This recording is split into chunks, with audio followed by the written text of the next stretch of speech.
Hi YouTube, this is Lucy from KBeautyHobbit.com. Today's video is all about caring for teenage skin. So whether you are a teenager or you have a teenager at home, if this is something that is relevant to you, please keep watching. As some of you may know, I have a private Facebook group called Korean Beauty Fanatics, and people ask all kinds of questions there. And eventually, after a while, I start noticing themes. Like, for example, there are lots of questions about anti-aging, about dark circles, about wrinkles. But I've also been noticing, especially lately, quite a few questions about caring for young teenage skin. And usually it's moms asking for their children. So I thought I'd do this video and just share my best tips. It's been a little while since I was a teenager, although not that long. I will be turning 31 in a couple months here. But I was pretty fortunate. My skin wasn't too bad. I do remember vividly though having quite a few breakouts, especially on my forehead, and putting a lot of makeup on those spots, just trying to camouflage them. I was looking for different products, and at the time eBay was probably already a thing, but I wasn't using it. I really wasn't using Amazon. I didn't have Amazon Prime. Haven't heard of Korean Beauty yet, so I would go to my local Target and just try to find something, and typically things were subpar. They were drying and not very effective, so I just never had a lot of luck with it, but I always was very interested in skincare, so I always tried to do something about it, and I really wish I had all the wonderful things that people today have. So I'll give you some tips, and then I will show some product examples, but just a disclaimer, these are only examples. All skin is different and teenagers are no exception. So if you find something that works for you, or if there's something else that you would rather try, go for it. I just wanted to show some examples so the video is not just me talking, but I can actually show you a couple of things that I think might work. And of course, before we really get into it, a disclaimer that I am not a dermatologist, I am not a cosmetologist, I am just somebody who's very passionate about skincare. I've tried my fair share of things. I've been a teenager myself not that long ago, but if you have severe issues, or if the teenager that you are caring for having severe issues, please see a dermatologist, because they can definitely advise you much better than anybody on YouTube can. Okay, so tip number one is stick to the absolute basics. Not everybody is a skincare fiend like I am, and when I was a teenager, if somebody told me do a 10-step skincare routine, I absolutely would have, but not everybody is like that. So definitely stick to the basics first, and the most absolute non-negotiable basics, in my opinion, are cleansing, moisturizing, and SPF, and then if we want to get a little fancy, then spot treatments. And spot treatments specifically because teenagers are kind of prone to breakouts. In a perfect world, people would be using a double cleanser, either a 2-in-1 or 2 separate products. One is an oil cleanser to remove SPF, which we all should be wearing every day, and oil soluble impurities, and then a second cleanser, which is a foaming cleanser to take off the remaining first cleanser and then anything else that the first cleanser may have left behind. Of course, there are 2-in-1 products that are easier. I haven't found one I absolutely love, so I'm hesitant to recommend anything 2-in-1 specifically, but if you find one, let me know in the comments. I do see a tendency for young people to focus more on the cleansing and not enough on the moisturizing, especially if people have combination or oily skin. They're afraid to moisturize because they think it will make their skin oilier. And I would argue that you absolutely have to still moisturize, because as the skin gets too dry, it will produce more oil to overcompensate for that. So I have a couple moisturizers here. They're not necessarily perfect. I don't have access to any teenagers right now that I could test them on, but they're pretty good. I really like them for me, and I have combination skin. The first one is Sferangs T-Zone Clearing Cream, and it's a light moisturizer. It is absolutely non-greasy, and it's actually meant to control sebum production, and that's why I think it's called T-Care Cream, because the T-Zone tends to be oily, but it does absolutely fine on the rest of my face as well. And then the second one, and you don't need to use both at once, just pick one.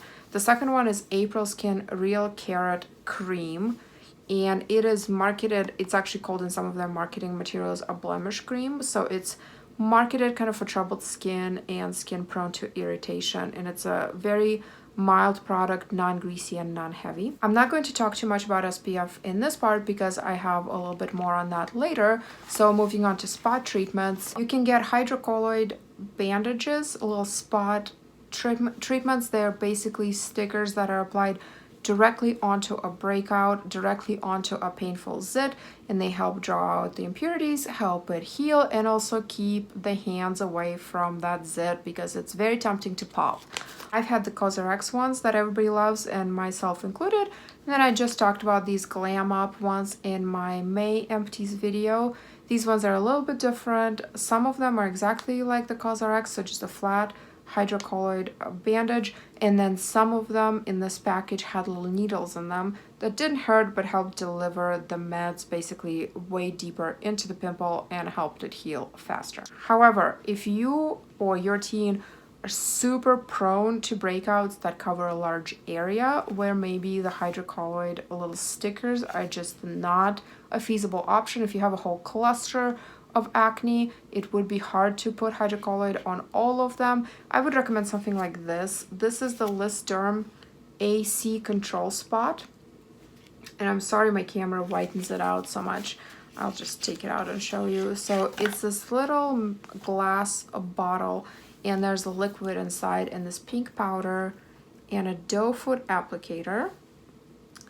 And it's just this pink liquid with a powder that you can paint on pretty much right on top of the breakout, and it helps it heal, and it doesn't stain pillows, it doesn't bleach anything. I use it before bed if I have a breakout, and I actually have this spot right here that I put this on, and it helped that spot heal faster. So something like this would be good for covering a larger area, and I think it would also be more economical to buy something like this because it lasts a long time versus a pack of little hydrocolloid things that usually it's 12, 18 in there, just depending on the brand. Another spot treatment option would be a clay mask. There are some clay masks that can be applied all over the skin. I have this one, however, it's the Dr. Pore Tightening Skin and Lab Glacial Clay Facial Mask, and it's specifically cooling and purifying, and applied all over the face, it's a bit too much for me. Like, it starts to sting a little bit. I think it has tea tree oil in it, and it smells like tea tree oil for sure. So, but it's this green thing, but as a spot treatment, and that's what the manufacturer says that it can be used as. It's fantastic. It kind of helps dry up the breakout, but in a good way, not in a harsh way, and helps everything kind of calm down and heal faster. My next tip is to avoid harsh products. So I already told you how the sad, confused, desperate me when I was a teenager went to Target and just grabbed whatever, and I would get things like Clean and Clear and Noxzema even, which I can't say that worked well for me. Maybe those brands have reformulated their things. I'm not saying they're bad, but they were just really drying. My skin would flake and peel and would get just oilier and oilier. What I ended up doing was using rubbing alcohol wipes just to take the oil off, and I say that and I shudder now.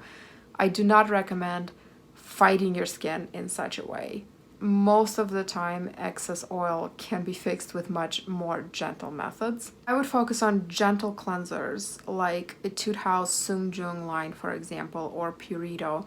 I just showed one in my empties video. This is one of the Puritos. This is a first step cleanser. It's their cleansing oil. They also make a cleansing foam, and they just came out with a new one that is already on its way to me. I haven't tried it yet. There are plenty of very gentle cleansers that are still effective, but that won't dry out the skin and won't exacerbate the existing issues. And seek other gentle products, especially if you're looking for oil control. I already showed that T-Zone cream that is very gentle. Another product, and a whole brand actually is wonderful, is called Yadah. It is made for young people. It's made by a mom who had a hard time finding safe and effective skincare products for her child when her child became a teenager. So I highly recommend that you take a look at this Yadah brand. I have this Cactus toner. They also make this in a pad form, but it is lovely and gentle and non-overdrying, but it still controls the oil production well. If you're looking for this now, they changed the label. It is now white. but the product inside, I believe, is exactly the same as this one. So the formula hasn't changed, just the look of it. And when it comes to SPF, I would definitely pick mineral filter only SPFs. Typically, mineral filters in the past, or especially in the United States, have been associated with a thick white cast, that specific sunscreen smell, and the greasy, oily, nasty experience of using it. And chemical filters are better, supposedly, from just the aesthetic perspective. However, Korean skincare and Japanese skincare, they make amazing sunscreens, and you can get a 100% mineral sunscreen that is non-irritating, non-greasy, and non-white casting. I don't know if that's a word, but we'll make it a word. Non-white casting, perfect. The reason I say to focus on mineral filters is because chemical filters are more likely to cause a reaction. They're more likely to irritate sensitive skin. I have one here that is awesome. There are other ones, but this one is just the one that I'm using currently. It is brand new by Klairs, the Klairs Midday Blue UV Shield. It is fantastic. No white cast whatsoever, no grease, 100% mineral. It is fragranced, and we'll talk about that here in a bit, but I haven't seen any issues with it whatsoever. So this is what it looks like. It is blue because of azulene in it, not because of any sort of dye. And let me see if my camera stops whitening it out. Okay, maybe this way. Do you see this? Absolutely no white cast, nothing. It's not sticky. I'm actually wearing it right now under my makeup because I wear sunscreen every day, because windows do not filter out UVA rays, which is what ages our skin. Teenagers are probably not super worried about aging their skin, but they should be. This brings me to my next tip. If possible, avoid fragrance, including essential oils. Why? Because fragrance is not just sensitizing, which means it can cause a reaction, especially, it might not be right away. It may be that you've used the product 100 times, and on the 101st time, you've developed a reaction, you became sensitized to it, and now you can never use those ingredients again, because every single time you're going to have a reaction. So not only fragrance can be sensitizing, it can also be co-sensitizing, meaning that other ingredients in that product you can also become sensitized to because of the fragrance. So it's almost like an allergy can piggyback on this fragrance. I haven't had any experience personally with that. I do not really react to fragrances that way. However, maybe it's just a matter of time. I don't know. To err on the side of caution, however, if you have two options, one is scented and one is unscented, I would always go for the unscented one. And this includes essential oils as well. I know that no fragrance is becoming kind of a marketing thing. So now we see products that say no artificial fragrance, but then looking at the ingredients list, that there are essential oils in it. And yes, essential oils are natural and they can be wonderful if used properly. However, they still can cause quite a bit of irritation if a person has sensitive skin. So because teenagers already have enough things to worry about with all of the changes their skin undergoes, with the kind of increased instances of acne and breakouts and all these other things, I personally probably wouldn't obsess over making sure every single thing is fragrance free. If there's an amazing product that works and it has fragrance, I personally would probably go ahead and still use it. It's up to you. But definitely if there's an option of something scented versus unscented, I would definitely go for unscented. For my next tip, I want to give you some star ingredients to look for. I'll show you some products that highlight those ingredients as well. But if you know what you're looking for, you will be able to pick up a bottle of something, look at the ingredients, and then decide, okay, will this possibly work for me or my child or not? Ingredient number one is Centella asiatica. It is also known as tiger grass or Cica sometimes. It is an awesome natural ingredient made from tiger grass that is fantastic at soothing the skin, reducing inflammation and irritation. It is often featured in products for acne or sensitive skin. And also, you can sometimes see things like madecassoside or madecassic acid and asiatic acid and asiaticacide. That was a mouthful. All of those are Centella derivatives, and all of those work really well for acne-prone and irritation-prone skin. One of the products I'm currently using myself that has Centella asiatica is this Purito Dermide Cica Barrier Sleeping Pack. Cica is another name for Centella asiatica. This product, coincidentally, is unscented, so this would be a really good one to pick up. And even though it is called a sleeping pack, it is actually just a very nice and gentle moisturizer. To me, it can be used as a day cream, evening cream, whatever. It's really not like a night specific product. It's non-sticky, it gets absorbed very well. So to me, if I had a teenager who was resistant to doing more than a couple things, I would be tempted to just pick him or her up one of these as a moisturizer and just tell them to go ahead and try to use that, maybe just in the evenings or whatever you can convince them of. If you find a good SPF that is moisturizing, like that Klairs one, for example, that can be both your moisturizer and your SPF for the morning, and then you would just need some sort of moisturizer in the evening in addition to cleansing. Another Centella product, again Purito, again unscented, Centella Unscented Serum. So this would be more of a concentrated treatment, or it has a higher concentration probably of beneficial ingredients versus like a moisturizer. This could be applied over toner, or if you're doing a minimalist routine, just cleanse and then directly this and then a moisturizer.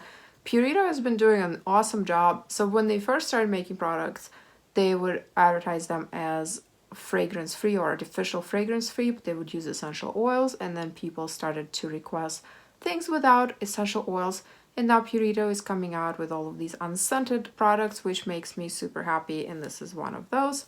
This is not a sponsored review, I just really like that brand. Next ingredient is Mugwort, and it is an herb that is fantastic.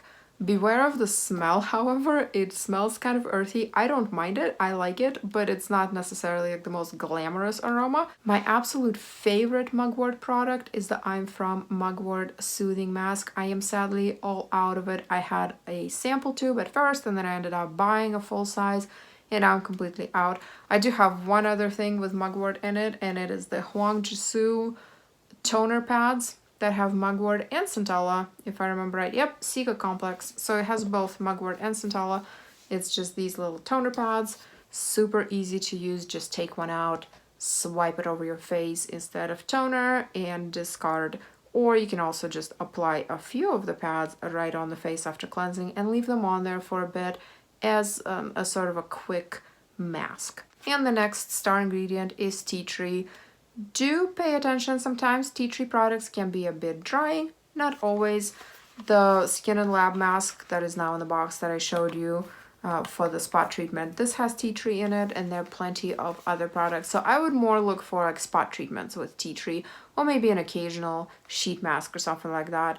You can find some daily use tea tree products that are probably okay, but in my experience, Centella and Mugwort are better. And then of course, bee products are going to be really nice and soothing. Honey is anti-inflammatory and can be moisturizing as well. I love the I'm From Honey Mask, for example. And Propolis is another bee product. One of the things I have with it is this by Wishtrend Quad Active Boosting Essence. I also used to have a by Wishtrend Polyphenols in Propolis Ampoule, which was amazing. This is great for redness and irritation. Even though I'm not a teenager, I have very, very fair skin, and if I look at it wrong, it turns red, and I do get breakouts occasionally. I have a small child, so I still have different hormonal shifts that also affect my skin. So all those people in my Facebook group that say I have perfect skin, I don't. You have no idea. Things happen that I just don't want to show the world. But I do post honest pictures of myself with no filters that you can see on Instagram. So it's not perfect, trust me. My very last tip is the most important tip. Let me get on the soapbox here for a second. My last tip is to focus on the overall impression of your skin versus any specific imperfections. I think we, in general, as people, notice our own imperfections so much more than anybody else ever will. That's why I get all these "your skin looks so perfect" comments, because people look at the overall impression. Do you look healthy? Does your skin look healthy? Is it glowing? Is it hydrated? And that is not so hard to achieve. It really isn't. And if you're struggling right now, it might seem impossible to you, but just keep trying. you will find the products that work for you. So instead of zooming in on the one pimple, scratch, red mark, age spot, whatever it might be, and caking on all the makeup on top of it, just let it go. Focus on the overall, focus on skincare before you focus on the makeup, and just do your best. People notice the overall impression. Like I said, the overall look, not the specific imperfections. I have, let me show you. I have a zit right there. I have one here. I have a redness here. I have redness under my nose right now. And I typically, oh, I have one thing right here above my eyebrow. Maybe you've noticed this, I don't know. But I think, like, when I edit my videos, I don't really even necessarily notice these things. I think the overall impression of the skin is what matters. So instead of sitting there for 3 hours and caking on a ton of makeup and actually bringing more attention to these pimples, I did one tiny dab of BB cream on each. I didn't even put BB cream all over my face because I don't like that caked on look. So I just did a little spot BB cream, a little powder, a little blush, and that's it. I actually have a video of just a very simple makeup look that I do for every day and for videos. And when I say every day, that's every day that I leave the house, not right now. I don't wear makeup at home. So all of that to say, don't obsess over the little things. Just do the best you can and then forget about the rest. Go have fun. There's something amazing about being young, and that youthful appearance of the skin with all of its acne and all of its problems. That's something that you'll never have again. That is something that is so fleeting, as I'm getting ready to turn 31 here, and I see little lines on my forehead that were never there before, and there used to be breakouts there. I think I would take the breakouts, to be honest, because now I know how to treat them, and I didn't at the time. And if you're somebody who is shopping around for skincare for your teenagers or for your young adult children, you are awesome. I wish all parents would do that. You're doing a great thing. Thank you for caring. Your kids are so lucky to have you. I hope this video was useful or at least entertaining. Please leave me a comment in the comment section. Let me know what you thought. Let me know if you have any content ideas. You can find me on KBeautyHobbit.com, on Instagram at KBeautyHobbit, on Pinterest at KBeautyHobbit, and on Facebook in a private group, Korean Beauty Fanatics. I hope you're having an awesome week. I will see you next Saturday. And until then, please remember to always listen to your skin. Thank you so much.